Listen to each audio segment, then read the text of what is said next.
Voilà, Azali déjà Nakati ya plateau Nabiso ya magazine Erika. Bonjour maman. Bonjour papa Maruchi. Oui, tozana esengo, oza déjà ndakuna yo, to yambio lisusu mokolo ya lelo. Lelo tozo kene directement na question d'actualité et pour na ko loba déjà que démission tout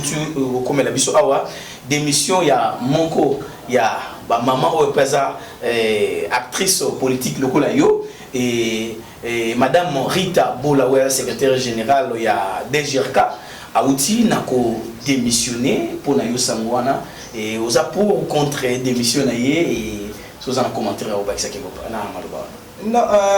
maman Rita Bolaboye bibino nyonso aza na poste moko ya munene DG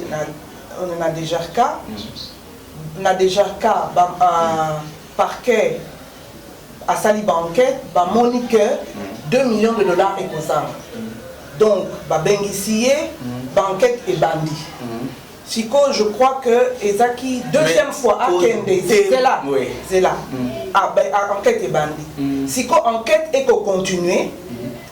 Yé le quoi ba lobaka na lopoto a ko bénéficier na présomption d'innocence. Mais a eu décision ya ko démissionner. Eza geste moko rare na Congo. Toza na culture wana te bazuyo na mbeba bakosa la enquête otika la ti na suka. Hein o lobaka je suis innocent mais yé a démissionné pour nangai c'est une bonne chose, c'est un bon geste. Et natangi lettre na ya démission te mais na ko comprendre que démission wana elingo lobaka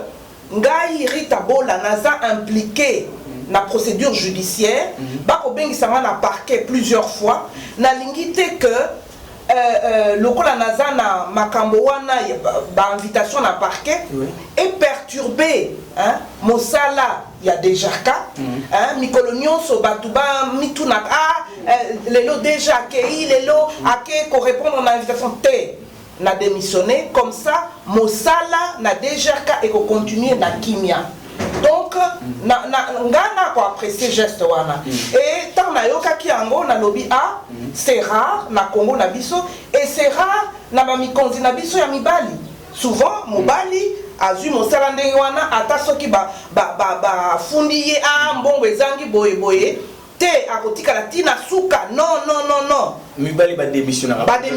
te toza na culture wana te il a démissionné pour mosala na DGRK et continuer na kimia pendant que procédure et continuer mais lingo lobate lokola démissionné justice et suki wana non justice et continuer enquête hein aza na présomption d'innocence mais et ngana sepeli na geste wana na lobby eza na culture na bisoté et soki botali bien mibali bazwaka ba décision boyete ba démissionnaka te mobali soki aza na procédure moko judiciaire o mbongo ezangi akotika la kaka wana ya démissionner mais démission wana elingo lobate que justice pe esuki wana justice e continuer mosala na ye mais ye sikoyo akozala na koloba motema kimia te mais akozala disponible pour kende na ba invitation ya parquet. To soko ba toujours ba marche awa ils a déjà annoncé IDPS a annoncé marche et pour le 9 et Lamuka a annoncé marche pour le 11 pour la ninité au kanisi nini pour la ninité au que vous allez pour basala ba marche na bango ndenge ba notion to osa pour ki basangana pour eza ba ndeko muso mais pourquoi pas ko sangana en tout cas nayoka ki que UDPS a aussi la marche le 9 juillet UDPS na société civile voilà. Bon marche contre désignation Yaronsa Malonda comme président Yasseni mais nayoka lisusu a Lamuka na moni communiqué signé par Moïse Katumbi Jean-Pierre Bemba na Fayulu que marche na bango ba ko la marche le 13 lundi 13 juillet donc deux marches hein différents organisateurs différents mais pour un objectif moko pour un combat politique moko c'est-à-dire désignation à ça en malonda na seni nga et puis ça nga mawa mingi balobaka na lopoto l'union fait la force. Il fallait basangana hein et nga kozala na impact moko munene bato mingi bakaloba oh non bako kosangana te la muka aza opposition mais UDPS baza parti présidentiel UDPS mais et pourquoi pas ce qui cause yamboka eza cause moko vraiment yamakasi important boko sangana opposition majorité présidentielle c'est le même objectif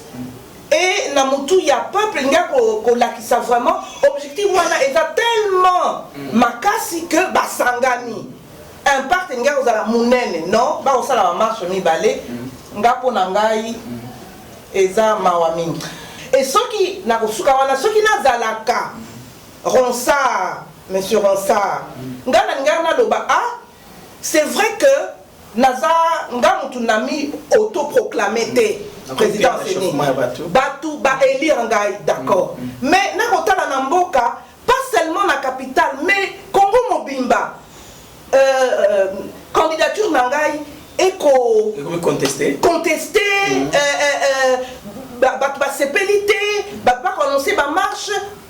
non pour la kimia mboka je me retire nazana nous jeunes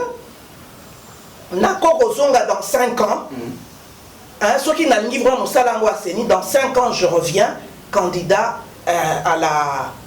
présidente de la Seni. Malheureusement, dans le Cannabiso, tout ça n'a sens moral ou anaté, moral politique. Nako Babatu Mingi Bako Lobate, Yemoko a mis de se désigner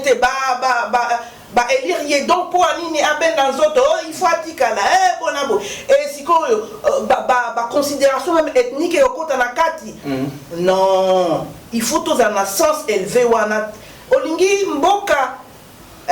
ba troubler kota pour la candidature na Seni alors que toyebi hein makamususu pe to loba wate mais toyebi biso to zalaki na ba processus électoraux ango toyebi makambo nini lekamaki na Seni yangwana to signer ango to lobi to boy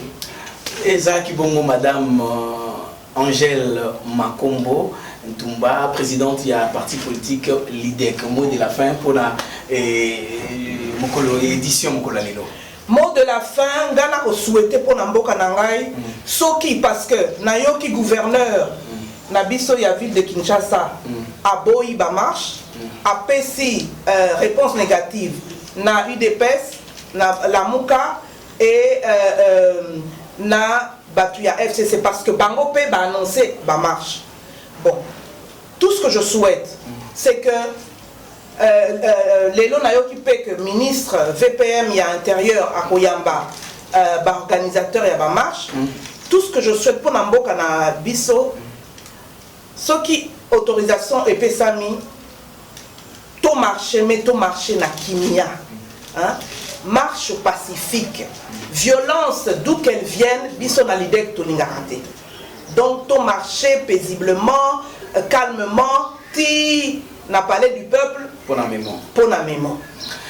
merci na merci papa Maros.